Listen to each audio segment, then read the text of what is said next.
శ్రామికుడు యువ శ్రామికుడు విజ్ఞాన మహోన్నత శోభితుడు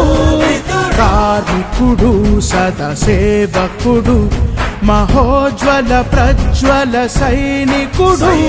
ప్రజాబలం కలిగిన వాడు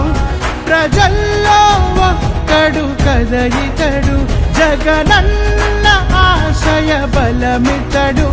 శ్రమించే గుణము కలవాడు నాటికి నేటికి వీరుడు వారిన రాజకీయాన్ని మార్చే ముదుగుడు వస్తున్నాడదిగో వస్తున్నాడదిగో విధులన్న మన కొరకు బాధలు తీర్చక తోడవుతాడదిగో వస్తున్నాడదిగో వస్తున్నాడదిగో విధులన్న పేదల కంచంలో వెతుకోతున్నాడదిగో ఫ్యాను గుర్తుకే ఓటు వేద్దాం, వైఎస్ఆర్సీపీని గెలిపించుకుందాం.